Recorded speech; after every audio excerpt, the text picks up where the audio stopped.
अस्सलाम वालेकुम। अल्लाह के हुक्म से आप ठीक होंगे।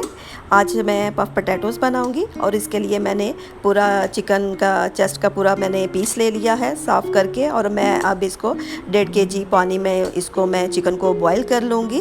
तो ये मैंने इसको बॉईल होने के लिए रख दिया है। 2 टीस्पून मैंने इसमें सॉल्ट की शामिल कर दिए हैं और 1 टीस्पून मैंने इसमें ब्लैक पेपर की मैंने शामिल कर दी है। और ये मैंने अच्छी तरह से बहुत नरम और सॉफ्ट सा जब ये हो जाएगा तो इस चिकन को मैं निकाल दूँगी। और इसी स्टॉक जो हमारा चिकन का बकाया बचा है, इसी में मैं इसमें आलूओं को बॉईल करूँगी। थोड़ा सा स्टॉक हमने बचा के रखना है। ये सारे चिकन को मैंने निकाल दिया है और 1 लीटर मैंने पानी और शामिल करके मैंने आलू छील के और हाफ़ आलू करके तो मैंने ये सारे जो पोटैटोज़ हैं इनको बॉईल कर लिया है। और ये बहुत अच्छा जो हमारे चिकन स्टॉक बचा था उसकी वजह से ये बहुत अच्छा आलूओं में टेस्ट जो है आ जाएगा। थोड़े थोड़े आलू लेके तो मैं मैश कर लूँगी। तो एक साथ सारे नहीं डालेंगे ताकि वो उसमें मुश्किल होगी। तो बकाया भी आलू मैं इसमें शामिल कर दूँगी।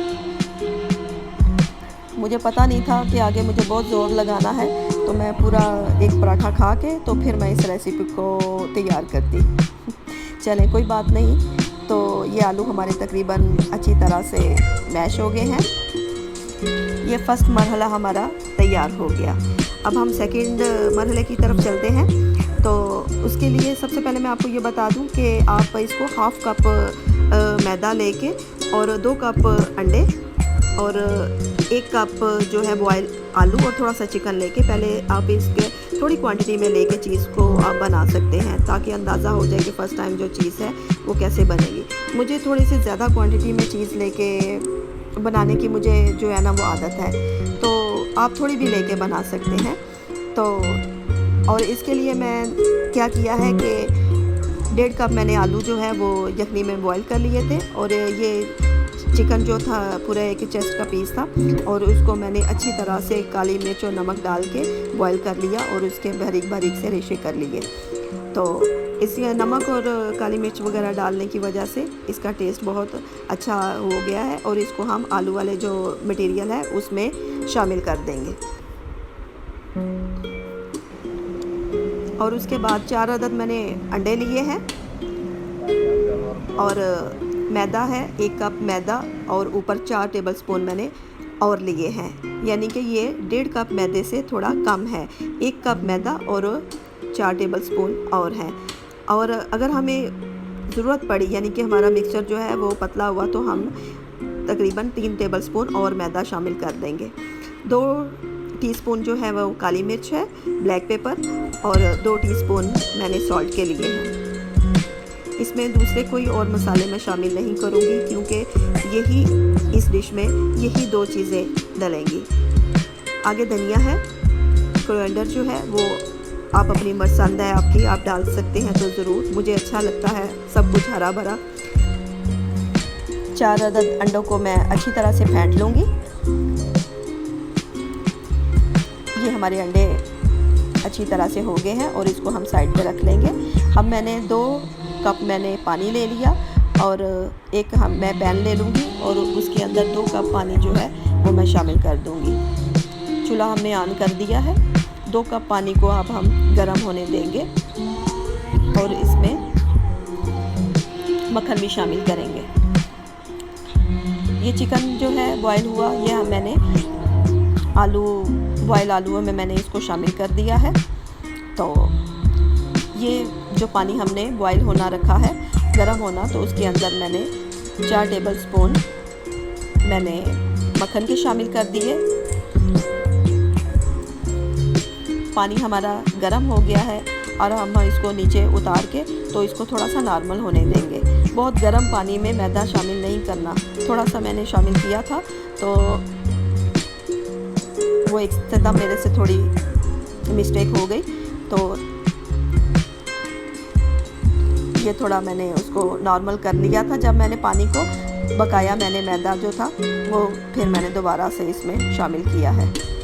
अच्छी तरह से पानी के अंदर मक्खन और जो पानी था उसके अंदर, गर्म पानी के अंदर इसमें मैदा शामिल करके अच्छी तरह से इसको मिक्स कर लिया। कोई भी हमारा इसके अंदर रेशा नहीं रहना चाहिए। थोड़ी सी प्रॉब्लम ज़रूर होती है इसको मिक्स करते वक्त, लेकिन कोई बात नहीं। इसको मिक्स करने के बाद दोबारा से चूल्हे पे रखेंगे और इसको तब तक हमने इसको हिलाना है जब तक ये पैंदा नहीं, यानी कि जो मटेरियल है हमारा ये बर्तन का पैंदा नहीं छोड़ देता।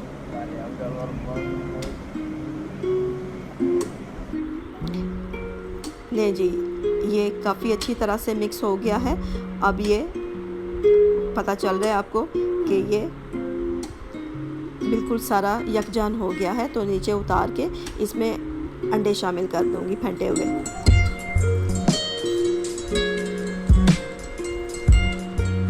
अब इसमें मैं 2 टीस्पून मैंने सॉल्ट के शामिल किए, 2 टीस्पून ही मैं इसमें ब्लैक पेपर के शामिल करूंगी और इसमें मसाले शामिल नहीं करेंगे, क्योंकि वो तो फिर वही पकोड़े बन जाएंगे अगर हम इसमें बकारी मिर्चें और वो लाल मिर्च और पीसी मिर्च डालेंगे। ले जी, ये हमारा अंडे वाला मटेरियल तो चिकड़ी हो गया है। अब हमने क्या करना है, थोड़ी सी मेहनत और करनी है और इसको अच्छी तरह से मैश करना है हमने कि ये बिल्कुल यकजान हो जाए।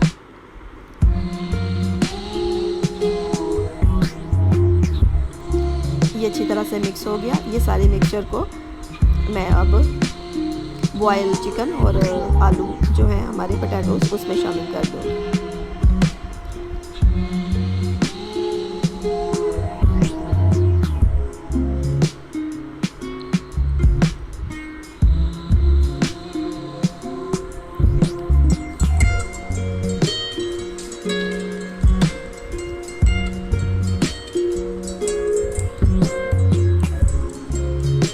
मैंने इसमें सारा ये मटेरियल इसमें डाल दिया है।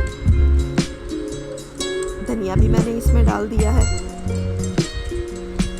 ऑप्शनल है, आप अगर आपको पसंद है तो ठीक है, तो आप डालना चाहें तो ज़रूर डालें। ये अच्छी तरह से इसको मिक्स करेंगे। अगर हाथों के साथ आप चाहें तो हाथों के साथ मिक्स कर लें। फिर इसको 1 घंटे के लिए सेट होने के लिए मैं इसको फ्रिज में रख दूँगी और 1 घंटे के बाद फ्राई करूँगी। पैन में मैंने ऑयल गरम होना रख दिया है। नॉर्मल टेम्परेचर जो है, नॉर्मल हीट जो है वो हम इसको देंगे। कोई भी आपको जो शेप पसंद है, गोल है, चौकोर है, जैसी भी आपको पसंद है आप उसमें कर लें जो आपको इजी लगता है। जब लाइट गोल्डन हो जाए तो आप इसको निकाल लें। बहुत अच्छा सा इनका कलर गोल्डन, आप ब्राउन देख सकते हैं कि बहुत गोल्डन सा अच्छा सा कलर आ गया है। तो इनको निकाल के आप और फ्राई कर लें। वाओ, रियली ये बहुत टेस्टी होते हैं। आप टी टाइम पे अपने लिए जब आपका दिल करे आप इसको बनाएं। ये बहुत टेस्टी बनते हैं, बहुत लाइट होते हैं। साथ में मैंने मायोनीज़, गार्लिक मायोनीज़ के अंदर मैंने 1 चम्मच पिकल का लेके ग्राइंड कर लिया है। और आप कोई भी मायोनीज़ आपको जो पसंद है टेस्ट के मुताबिक वो आप करें। आप इसको बनाइएगा और दुआओं में मुझे याद रखिएगा। अल्लाह हाफिज़।